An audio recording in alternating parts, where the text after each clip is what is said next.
ഇന്ന് നമുക്ക് ഈശ്വരഭക്തനായ ഒരു മന്ത്രിയുടെ കഥ കേൾക്കാം.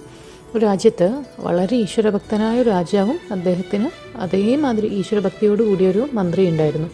എന്ത് ആപത്തുകൾ വന്നാലും അതെല്ലാം ഈശ്വരൻ്റെ അനുഗ്രഹമാണെന്ന് വിചാരിച്ചാണ് അവർ ജീവിച്ചിരുന്നത്.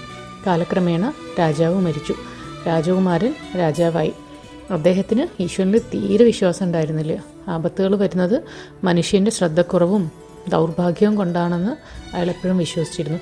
പക്ഷെ മന്ത്രി എപ്പോഴും ഈശ്വരഭക്തനായി തന്നെ തുടർന്നു. അങ്ങനെ ഒരു ദിവസം ഇവർ രണ്ടുപേരും കൂടി നായാട്ടിന് പോയപ്പോൾ രാജാവിൻ്റെ കയ്യിൽ ഒരു മുറിവ് പറ്റി. അദ്ദേഹം മന്ത്രിയെ വിളിച്ച് കാണിച്ചു. ഉടനെ മന്ത്രി പറഞ്ഞു, അത് നല്ലതിന് എന്ന്.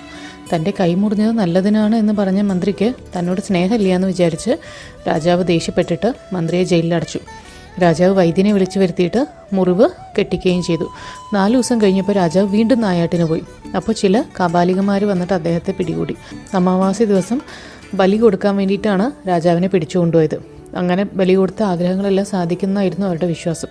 അതിനു വേണ്ടിയിട്ട് രാജാവിനെ അവർ ചുവന്ന പട്ട കുടിപ്പിച്ച് അവിടെ കൊണ്ടുവന്നിരുത്തി. അങ്ങനെ തൻ്റെ മരണം അടുത്തിരിക്കണു എന്ന് കണ്ട് മഹാരാജാവ് ഭയം കൊണ്ടിങ്ങനെ വരച്ചിരിക്കുക.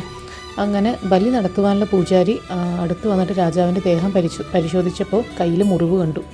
ഈ ദേഹം ബലിക്ക് പറ്റിയതല്ല എന്ന് വിധിക്കുകയും ചെയ്തു. രാജാവിന് ജീവൻ വീണ്ടും കിട്ടി. തൻ്റെ കൈ മുറിഞ്ഞ് നന്നായി എന്ന് അദ്ദേഹത്തിന് ബോധ്യപ്പെട്ടു.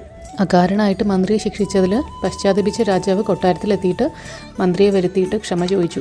എന്നിട്ട് ചോദിച്ചു, എൻ്റെ കൈ മുറിഞ്ഞത് നല്ലതിനാണ് എന്ന് എനിക്ക് മനസ്സിലായി. പക്ഷേ 1 ആഴ്ച ജയിലിൽ കിടന്ന് അങ്ങ് വിഷമിച്ചില്ലേ, അതെങ്ങനെ നല്ലതാവുക എന്ന് ചോദിച്ചു. അപ്പോൾ മന്ത്രി മറുപടി പറയുകയാണ്, അതും ഈശ്വരനിശ്ചയം കൊണ്ട് തന്നെയാണ്. അല്ലെങ്കിൽ ഞാനും അങ്ങയുടെ കൂടെ നായാട്ടിന് വരും. നമ്മൾ 2 പേരെയും ആ കാപാലികന്മാർ പിടിക്കും. അങ്ങയെ വിട്ടു കഴിഞ്ഞാൽ പിന്നെ ബലി കൊടുക്കാൻ ഞാൻ മാത്രമേ അവിടെ ഉള്ളൂ. അതില്ലാതെ ആയത് എന്നെ ജയിലിലിട്ടുകൊണ്ടല്ലേ. എല്ലാം നല്ലതിനായിരുന്നു എന്ന് രാജാവിനും ബോധ്യം വന്നു.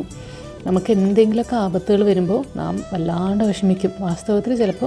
വാസ്തവത്തിൽ അതെല്ലാം നമുക്ക് നല്ലതിനാണ്. ഇതെല്ലാം ഈശ്വരൻ്റെ ഓരോ അനുഗ്രഹമാണെന്ന് വിചാരിച്ചിട്ട് സന്തോഷപൂർവ്വം സഹിക്കാൻ ശ്രമിക്കുക. സാധാരണ മനുഷ്യർക്ക് അപകടങ്ങൾ സംഭവിക്കുമ്പോൾ അതെന്തിനാണെന്ന് അറിയുവാനുള്ള ക്ഷമ ഇല്ലെന്ന് മാത്രം.